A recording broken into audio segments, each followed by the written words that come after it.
Well, hey there, guys and gals. It's sketchy history trivia time.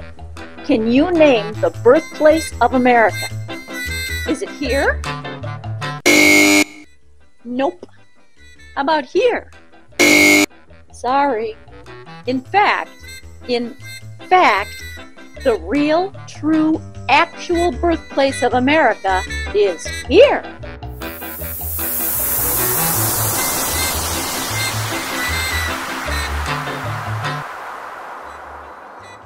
How do I know? Because this guy says so. Who he is and how he came to make such a bold claim is one of those Minnesota stories.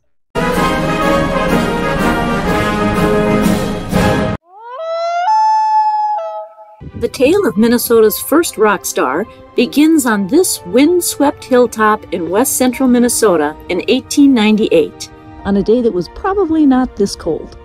For countless generations, Native peoples passed this way on their seasonal migrations. But in 1898, on the cusp of a new century, the land had been claimed by this man, Olaf Oman.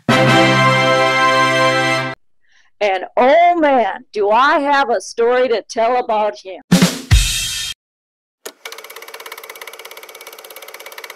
A native of Sweden, Olaf was one of those hardy pioneers who accepted the challenge to tame this wild country, to break the virgin sod and turn it to farmland. His back was straight, his resolve was firm, and his mutton chop game was strong. In November 1898, Olaf and his boy Edward made the long climb up this hill. They came to clear some young trees. Instead, they threw a monkey wrench into what we thought we knew about history. It was young Edward, just 10 years old, who spotted it first.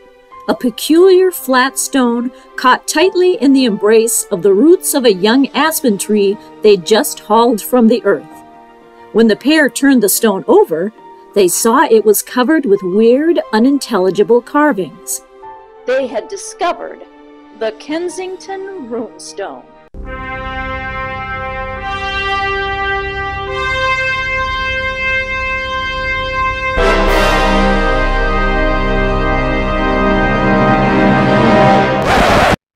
This ain't it. This is actually a granite replica of the runestone erected in 1951 by the Alexandria Kiwanis Club. It's 12.5 feet high and weighs 18 tons and proudly stands at the east side of Alexandria. The actual runestone is a bit different. 30 inches high and 16 inches wide, weighing a little over 200 pounds. The rock itself is estimated to be 2.7 billion years old and is a kind of sandstone called gray wacka. And the 19th century dad jokes write themselves. Say, Lars, Olaf Oman dug up a rock that has Viking writing on it, don't you know? Och, that's whack. Nay, that's gray wacka. Now, it wasn't Olaf who claimed the funny lines and squiggles were Viking script. That came later. But he thought it was interesting enough to haul it home and clean it up some. A fellow local Swede, John P. Hedberg, caught wind of the find and made a copy of the markings that looked like this. Hedberg couldn't decipher it, so he sent off his copy of the markings, along with the letter to the editor, to a Swedish-language newspaper in Minneapolis. The publisher sent it to a professor of Scandinavian languages at the University of Minnesota, one O.J. Breda, who was able to provide the first rough translation. According to Breda, the mysterious carvings told a harrowing and potentially history-changing tale. A 2022 Norwegians on an exploration journey from Vinland westward. We had a camp by 2 rocky islands 1 day's journey north of this dome. We were out fishing 1 day. When we came home, we found 10 men red with blood and dead. Ave Maria save us from evil. We have 10 men by the sea to look after our ships, 14 days, journey from this island. Year 1362. Sonja hennes tutu. Gleeful at this evidence that the continent was first discovered by good old Scandinavians and not Italians, the Swedish newspaper published the big news. Vi kom hit first! Pretty sure these guys got here first. Just saying. Encouraged, Oman and another pal, local jeweler and optician Sam Olsen, sent the stone to Northwestern University for confirmation, where the eminent German philologist George O. Kerme carefully examined it and rendered his verdict. Keine Ahnung. However, as a diligent academic, he sent a copy of the runes to colleagues at Oslo University, who soon sent their reply. Engede hög met stinkende kaka. Or words to that effect. Well, the actual words were, The so-called runestone is a crude fraud, perpetuated by a Swede with the aid of a chisel and a meager knowledge of runic letters in English. Hold her down, hold her down. and so the stone was sent home to Kensington, where a disappointed Olaf installed it as a stepping stone into his grain bin and handy flat surface to pound nails straight on. And so it remained for about a decade. Enter Ylmer Poland, the proverbial ambitious young man. He came from Wisconsin by way of Norway, and his heart burned with a singular passion to document the importance of the Scandinavian people in settling, nay, even more than that, in discovering this new world. Again, just gotta point out that this place was already discovered several thousand years ago. He'd heard of the runestone, and he believed. Making a pilgrimage to Kensington, he persuaded Olaf to part with this treasure, for free apparently. He later said he'd offered Olaf $5 for the prize, but the honest farmer wouldn't hear of it. Side note, sometime later the Minnesota State Historical Society claimed it had paid the princely sum of $10 for the stone, but it was in Ylmer's hands now, and he ran with it. Not literally, of course, it weighs 200 pounds. Around 1909, Mr. Poland had made enough noise about the runestone that academic types decided they'd better take another look. Two eminent scholars made a study of it and came to startlingly different conclusions. The first was Newton Horace Winchell, Minnesota state geologist, who led a team commissioned by the State Historical Society. Winchell and his colleagues visited Kensington 3 times, examining the site of the find, scrutinizing the surrounding rocks and hills, interviewing the townfolk, and speaking at length with our man Olaf himself. Winchell seemed to like the humble Swede, declaring himself impressed with the evident candor and truthfulness of all his statements. Perhaps they bonded over hair care. By the time the committee finished its work, Winchell was even more Team Olaf. In his preliminary report to the Minnesota Historical Committee on May 9, 1910, he stated, The men who found the stone are plain and simple farmers, working hard to derive a subsistence for themselves and families from their land. Of the discoverer himself, Winchell reaffirmed his admiration, saying, The honesty and candor of Mr. Oman becomes evident to anyone who converses with him. As additional evidence that this was 100% legit, and neither Olaf Oman nor any of his neighbors perpetuated a hoax, Winchell consulted the Most Reverend John Ireland, then Archbishop of the St. Paul Diocese, who confidently informed him that the initials on the stone, AVM, standing for Hail Virgin Mary, sealed the deal. Those are words that no modern Scandinavian would utter, the Archbishop averred, because they're all Lutherans. Fair enough. Winchell's committee presented a great deal of evidence pertaining to dating tree age by its rings, the action of glaciers on local geology, rates of weathering on rock surfaces, and other sciencey stuff. Ultimately, Winchell was prepared to go on record with his belief that the carvings were indeed 500 years old, and that the stone was originally erected in an upright position on top of the hill, only to have fallen over at some time in the past, and was gradually covered over by the sod. He even made so bold as to suggest possible ways the stone ended up face down. For instance, it could have been pushed over by a tornado. or by one of the periodic fires that swept over the plains. He suggested that a wandering buffalo might have rubbed its bison butt on the stone, knocking it down. Or maybe... That last one was my idea. Anyway, however that chunk of rock got buried 6 inches under the sod, Newton Horace Winchell spoke for the investigative committee when he told the State Historical Society, Resolved, that this committee renders a favourable opinion of the authenticity of the Kensington Runestone. Well, that's that then. Or is it? About to provide a counterpoint is one George T. Flum, professor of Scandinavian languages at the universities of Iowa and Illinois. Astonished and dismayed to discover that the investigative team from the Minnesota Historical Society did not even include a Scandinavian philologist, he felt compelled to undertake his own investigation, which he did, and in due course reported on it to the annual meeting of the Illinois State Historical Society in May 1910. Suffice it to say, he was skeptical. Well, let's let George tell it in his own words.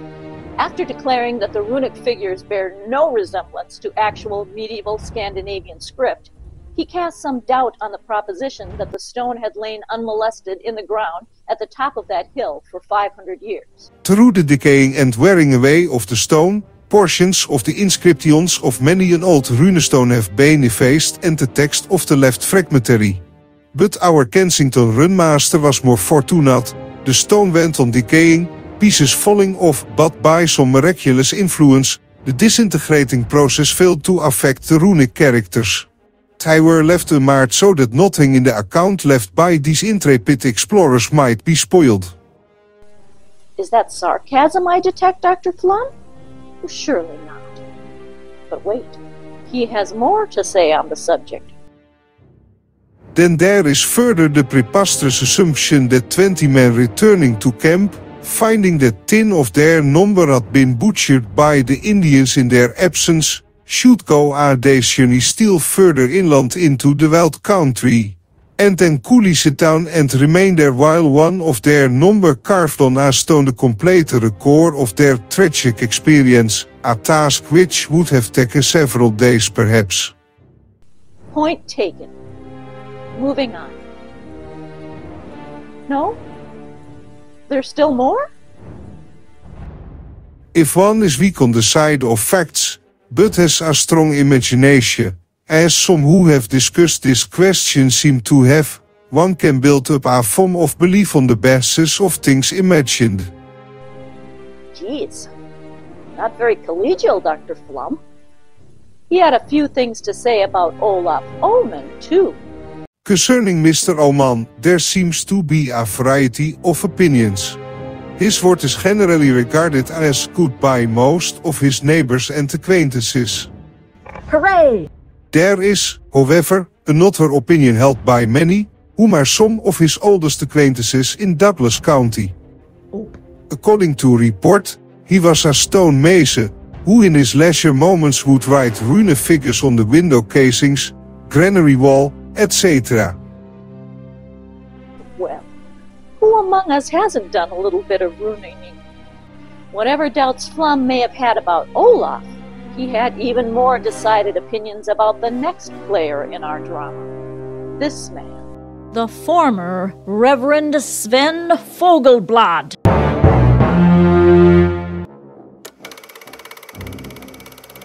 The villain! The villain? Flum provides a not entirely unbiased biography. A Swede, a one-time minister, examined from Uppsala University. Becoming addicted to drink, he was expelled from the state church, then he emigrated to America. He wandered west to Douglas County and was a well-known character around there for many years. Hij tell me he knew runs, and had books on runs, and used to cut runs in various places with evident pride. Ah, another runer. Suspicious. So, who was this Snidely Whiplash of mid-central Minnesota?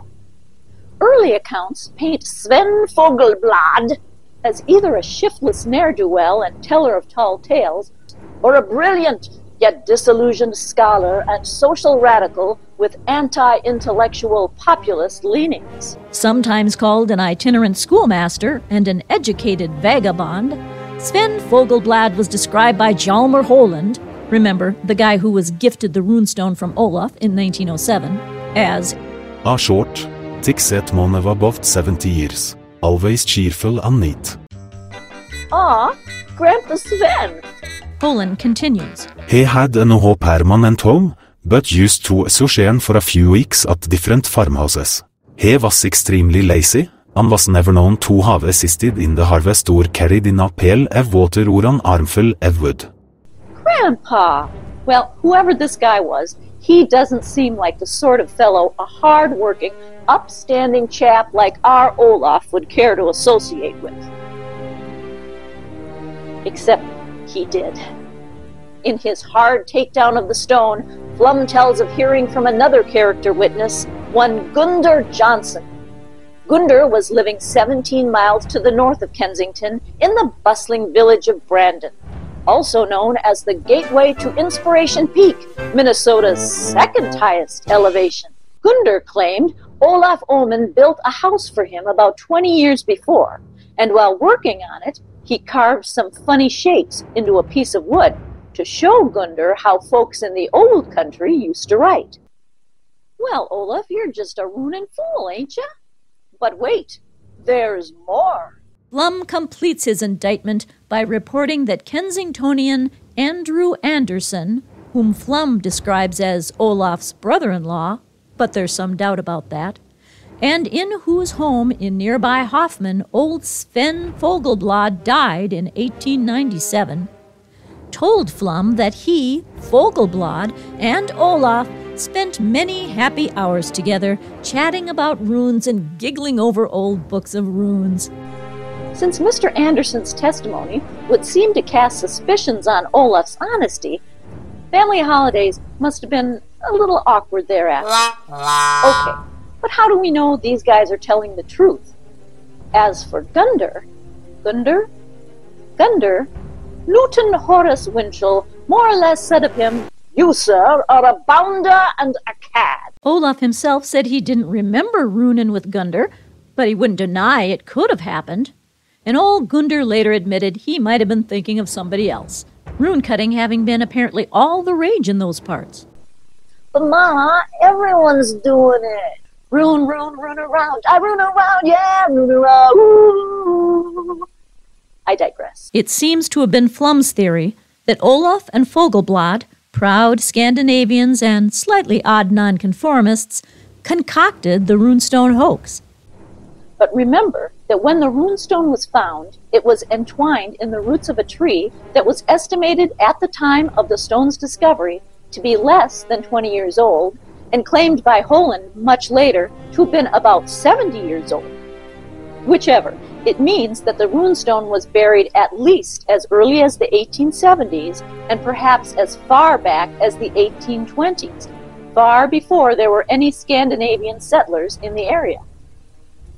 So for Flum's theory to work, it means Olaf and Sven carved the stone, buried it on the hill, planted a tree on top of it, and waited at least a dozen years before Olaf dug it up again. I don't know. Feels like that's playing a long game for unknown reward, especially since old Fogelblad died in 1897 before the stone was even discovered. Weird. And while we're on the subject of the discovery of the stone again, isn't it a little strange that the inscription states it was carved on this island? The hill where it was dug up certainly isn't surrounded by water. Ha! Kinda swampy, though. So, if it was Vikings who carved it, but on some island, how did it make it to the top of the hill? We'll never know for sure, but I think it might have happened like this. So, Ollie, why are we dragging around this 200-pound rock again? Well, you know, it's a postcard for my mom. Drop the stone, Rolf Hot. Actually, there's another theory that the runestone was not found on the hill on Olaf's land in November 1898, but down in the swamp on neighbor Nils Flatten's land 3 months before.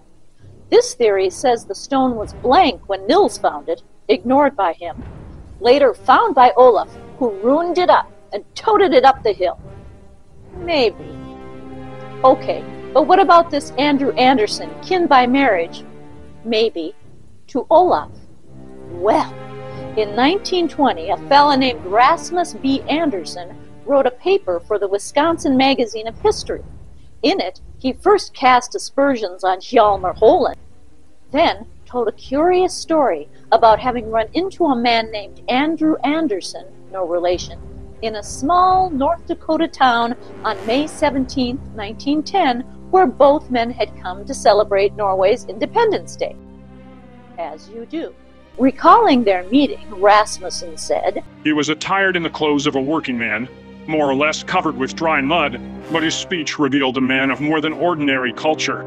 He could quote Swedish poetry and Latin and Greek phrases with absolute accuracy.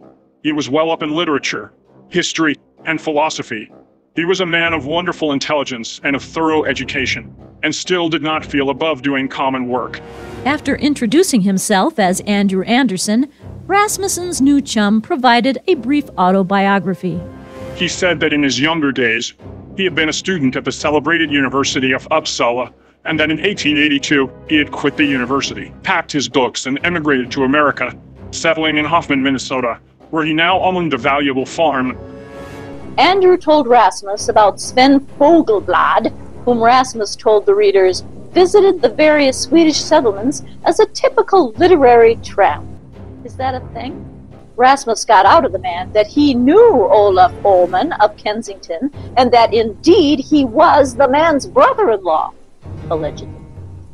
Rasmus invited Andrew to his hotel room, where, over brandy and cigars, they had a nice long chat about the Kensington Runestone. Anderson told Rasmus that not only was that tramp Fogelblad well versed in all things runes, but he, Andrew himself, had brought with him from Uppsala a book containing information about runes with illustrations of the runic alphabets. He said that many times Fogelblad, Olaf, and he discussed the runes, and that he and Fogelblad used to write stories in runes which they would read to Olaf. And that, kids, is what people did before the internet. All right, so there are some allegations and insinuations that Olaf and Fogelblad were maybe in cahoots, that they even had textbooks of medieval rune characters to copy. But where's the proof of any of these things? Well, Olaf told both Winchell and Flum that, yeah, he knew Fogelblad, and yeah, maybe Fogelblad stayed with him for a week or so. And yeah, he had a book about old Scandinavian runes that both Winchell and Flum saw. Oh, jeez. Still, Olaf said that he didn't fake the runestone, and as both Winchell and Flum noted, was very emphatic on that point. And to be fair, Olaf maintained his innocence for the rest of his life, in the face of accusation, ridicule, and even personal tragedy. He never profited from his discovery of the stone, as far as we know, and after Ylmer Poland took possession of it, Olaf Ullman took himself out of the story and went back to his farming. But Ylmer was just getting started. Ylmer spent the rest of his life championing the cause of the Kensington Runestone and looking for supporting evidence to prove its authenticity. There were the series of boulders with holes in them, which Ylmer identified as Viking mooring stones, although others have suggested they were holes drilled for dynamite sticks to blow up rocks in the fields. There was a brief flurry of excitement in 1925 when the remains of what appeared to be a Viking ship were uncovered near Holme City, 11 miles from Kensington. But then, honestly, how a Civil War ship ended up in a field in midwestern Minnesota might be the next episode of our series. There were the iron axes and spear points dug up, well, pretty much everywhere. There were the books. Impressive. I've been working on the same historical romance book for 20 years. And finally, there were the exhibitions. The runestone appeared at the Minnesota State Fair, at the World's Fair in New York, in France, and Stockholm. And Holman scored his biggest win when the Kensington Runestone was placed on display at the Smithsonian Institution in Washington, D.C. in the March 12, 1949 issue of the Washington Times-Herald. No less than the director of the Bureau of American Ethnology, M.W. Sterling, called the runestone probably the most important archaeological object yet found in North America. Hooray! Whoopsie! Over the ensuing decades, there have been additional opinions, more investigations. Olaf Oman died in 1935, aged 81. Ylmer held on to age 90, dying in 1963 in Sturgeon Bay, Wisconsin. In 2001, there was another investigation which found more runes, apparently a gravestone, near the site of the original discovery. Oh boy! But it turns out those were actually carved by college students in 1985. In 2004, something was discovered that raised a few eyebrows in runestone circles. It seems in 1885, a 19-year-old Swedish tailor named Edward Larsson put pen to paper and wrote down some runes. But these weren't the kind of runes found on historical sources. Instead, scholars say, Larsson wrote down a kind of secret runic alphabet that was used by tradesmen of the time. I don't know why. The big news was the runes he wrote down didn't look like traditional runes, but they looked a lot like the runes on the Kensington Runestone. So we have a coded runic language that was widely known and used by craftsmen and tradespeople in Sweden around the time the Kensington Runestone was discovered. Olaf Oman was purportedly a stonemason before he turned to farming.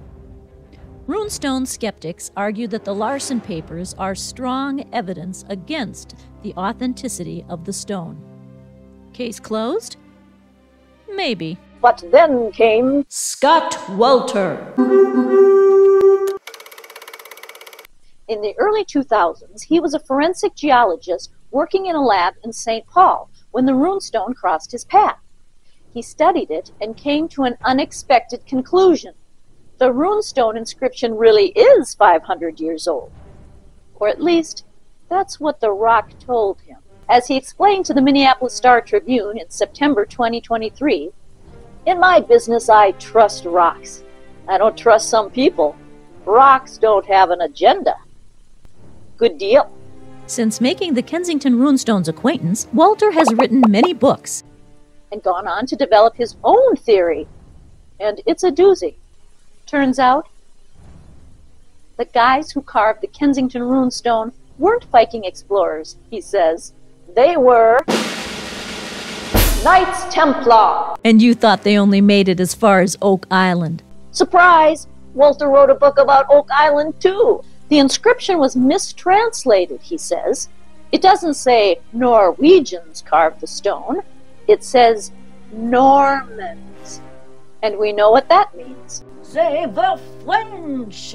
According to Wolter, the story told by the runestone is actually a coded message. As he shares on the website scottwolteranswers.blogspot.com, the author of the inscription was initiated in the Egyptian mysteries of Isis and Osiris. The artifact was the creation of a medieval monk, most likely Cistercian, who was formally educated in Scandinavia. The discovery of the code provides a new framework for understanding the symbolic, allegorical, and practical aspects of the inscription. Scott says it appears the first 8 numbers chronicled within the Kensington Runestone inscription are connected to the Masonic legend of Hiram Abbas, the grand architect who oversaw the construction of King Solomon's temple. Dude. In the September 13th, 2013 edition of his blog, writer Jason Colavito commented on an interview Wolter did with ancient astronaut theorist Rita Louise of Just Energy Radio. During the interview, according to Colavito, Walter said, "Call me a conspiracy theorist if you want." You're a conspiracy theorist. But I really believe that this all goes back to manifest destiny in this country.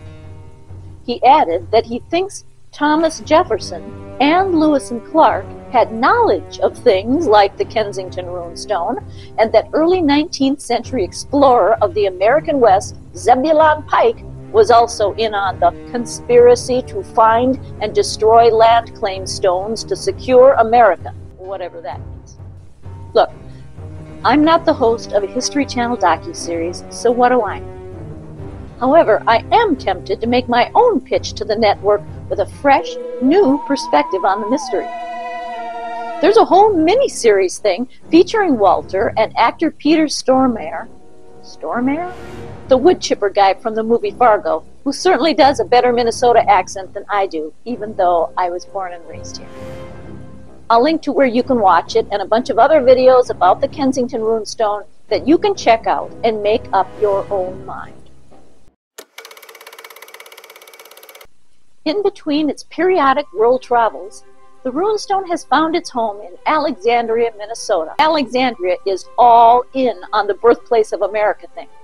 In addition to the giant Runestone replica, Alexandria proudly displays our friend from the beginning of this episode, Big Ole. Oofta! That is one Big Ole. He was constructed for the 1965 World's Fair display, Minnesota, Birthplace of America. Hence the tagline. You'll find Big Ole standing on the shore of beautiful Lake Agnes. You'll find the real Runestone here. It's really quite an outstanding museum, with lots of interesting exhibits on the area's Native American culture, settlement history, complete with a recreated pioneer village, and plenty more of interest beyond the Runestone and associated artifacts. And in the end, does it really matter whether the Kensington Runestone is authentic or not? Okay, if you're a historian or a geologist or a philologist, or somebody who just likes to know the difference between reality and alternative reality, then yeah, it matters. But if you're just someone who likes cool things, like old rocks and local lore and giant Vikings, then the Kensington Runestone is worth seeing. If you're ever in the Alexandria area, you should check out the Runestone Regional Park to see the original discovery site. It's quite a lovely spot for a hike and a picnic. Then come on back to town to have your picture taken with Big Ole and pick up a souvenir of your trip at the Runestone Museum's small but well-appointed gift shop, where you will unfortunately not find Runestone-shaped ice cream novelties, but will find postcards, t-shirts, books, including Scott Walters, and souvenirs. I mean, how adorable is this? You can even get your own replica of the famous Kensington Runestone. For cute. The lady behind the cash register told me they make these right there at the museum. Hey, wait a minute.